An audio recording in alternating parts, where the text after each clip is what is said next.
La conférence présente l'histoire d'un groupe de personnes en Grande-Bretagne dans les années 70 qui ont réussi à faire pousser des légumes, des fruits et des fleurs dans un sol aride grâce à leur collaboration avec les entités de la nature, également appelées gnomes, farfadets ou elfes. Le chef du groupe a eu une vision où il a rencontré une entité appelée Belzébuth, qui détestait les humains pour leur destruction de la nature. Il a décidé de prouver à Belzébuth qu'il y avait des humains capables de travailler avec la nature et a réussi à faire pousser des cultures dans un sable plutôt qu'un sol. Ils ont ensuite continué à communiquer avec les plantes, les arbres, la terre et le soleil, et ont réussi à persuader les gens de faire de même. Ils ont observé des entités de la nature autour des plantes et des arbres et ont constaté que ces personnages semblaient prendre soin d'eux. Les résultats ont été remarquables, avec des fleurs et des plantes qui continuaient de pousser dans leur territoire alors qu'ailleurs elles ne survivaient plus. Les personnes du groupe ont également commencé à voir ces entités de la nature autour de leur maison et dans les jardins. Il y avait une entité attachée à chaque plante, insecte, papillon, libellule et animal.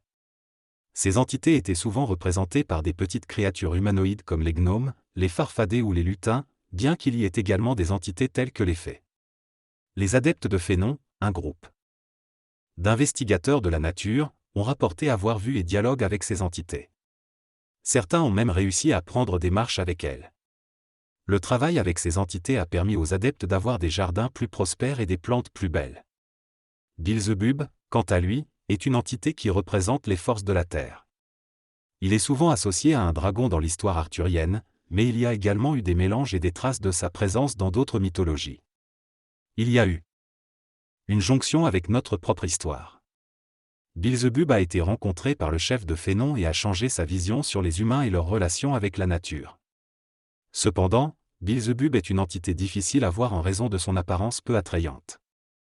Il n'y a pas vraiment de prédisposition particulière pour voir ces entités, mais il faut être ouvert et réceptif à leur existence.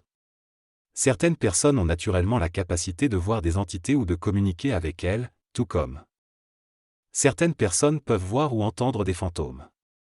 Finalement, cette connexion avec les entités de la nature a permis aux adeptes de Fénon d'avoir des résultats positifs dans leur jardin et leur relation avec la nature. Les entités de la nature sont accessibles à tous, mais il peut y avoir diverses raisons pour lesquelles certaines personnes les voient plus facilement que d'autres. Certaines personnes sont plus réceptives, tandis que d'autres sont fatiguées ou bloquées. Psychologiquement, les enfants ont souvent moins de blocage et acceptent plus facilement ce qu'ils voient. Il est possible de développer la capacité de voir les entités avec un peu d'entraînement. Les entités font partie du plan éthérique planétaire, également appelé le vital. Elles peuvent être perçues de manière télépathique, mais parfois elles peuvent prendre de l'énergie vitale pour apparaître sous forme de fantômes. La capacité de voir les entités peut être développée en se connectant à son énergie vitale et en apprenant à percevoir cérébralement. Cela peut être enseigné en montrant aux personnes comment voir leur propre énergie vitale et ensuite en les guidant pour voir l'énergie vitale autour d'objets ou d'arbres. La cérébrisation est le processus de perception visuelle par le cerveau plutôt que par les yeux. Lorsque l'on cérébrise, on voit avec notre cerveau et non avec nos yeux. Cela permet une vision plus rapide et plus précise. Cependant, pour que cela fonctionne, il est important que notre ego accepte cette interprétation cérébrale de la perception. La cérébrisation est proche de l'imagination et nécessite donc de laisser aller notre imagination pour pouvoir pratiquer cette méthode de vision. Il est également important de distinguer entre la réalité physique et le monde astral et les mémoires planétaires auxquelles on peut avoir accès lors de la cérébrisation. Cela nécessite de l'entraînement pour être capable de discerner ce qui est réel de ce qui relève de l'imagination. Lorsque nous nous autorisons à voir, nous sommes parfois confrontés à des entités qui sont plus denses que ce que nous percevons habituellement. Ces entités peuvent appartenir au monde astral, existant ailleurs mais pas ici. Certains individus, tels que les artistes, sont plus sensibles à ces perceptions astrales et peuvent les explorer plus intensément. Les écrivains peuvent se plonger dans leur imagination et accéder à des éléments futurs. La musique peut également être perçue dans le monde astral, avec une clarté auditive. La cérébrisation permet au cerveau de différencier ce que nous voyons et ce que nous entendons. Par exemple, les chauves-souris utilisent leur ouïe pour former des images mentales. L'image cérébrale n'est pas la même que celle perçue par les yeux, mais elle est considérée comme une image par la chauve-souris. Cependant, la plupart des gens rejettent ces phénomènes, les considérant comme de l'imagination. La réalité est subjective et ne peut être collectivement vécue ou perçue de la même façon. Lorsque nous observons des entités de la nature, nous les percevons individuellement et pas nécessairement de la même manière. La télépathie peut créer une perception similaire, mais l'humain ne voit jamais exactement la même chose, n'entend jamais exactement la même chose et ne vit jamais exactement la même chose. Les problèmes de relations humaines sont nombreux et découlent souvent d'une incompréhension mutuelle. Lorsque nous considérons que l'autre est épais, qu'il manque de mémoire ou qu'il ne comprend pas, nous réalisons que nous ne sommes pas tout à fait dans les mêmes mondes. Cependant, si nous regardons de plus près, nous sommes tous dans le même monde astral, qui contient la mémoire du passé, du futur et du présent. Dans le monde vital, nous interagissons avec les entités présentes et synchrones avec notre perception physique. Mais dans le monde astral, nous pouvons voir toutes les entités vitales passées et futures, sans chronologie claire. Cela peut créer des problèmes lorsqu'il s'agit de la voyance, car nous avons accès à trop d'informations non chronologiques.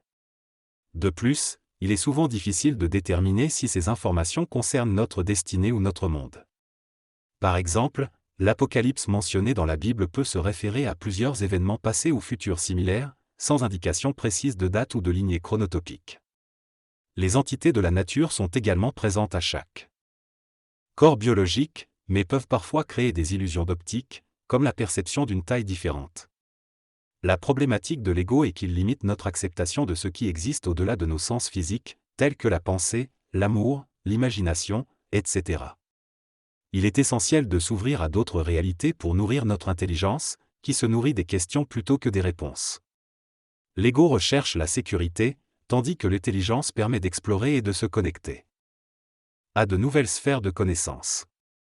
Cependant, tant que nous ne rejoignons pas toutes ces sphères, nous resterons des personnes nébuleuses et fermées, mais nous aurons également la possibilité de développer de nouveaux concepts et théories pour structurer notre pensée et nous épanouir. Le texte souligne l'importance de rester ouvert à l'observation et à l'écoute de ce qui se passe autour de nous. Il critique ceux qui refusent de reconnaître les nouvelles perspectives et expériences, que ce soit par scepticisme ou par une vision limitée. L'auteur compare cela à la manière dont les ovnis sont devenus des sujets d'études sérieux pour les ufologues, mais également à la façon dont les entités de la nature peuvent être interprétées différemment par ceux qui les observent, ce qui peut compliquer la compréhension de ces phénomènes. L'auteur encourage à accepter et à explorer ces expériences afin de mieux comprendre notre propre réalité. Il mentionne que certaines personnes sont plus ouvertes aux phénomènes spirituels, tandis que d'autres cherchent à les rejeter. Cependant, il souligne que ceux qui sont trop attachés à ces aspects spirituels risquent de perdre contact avec la réalité du monde matériel.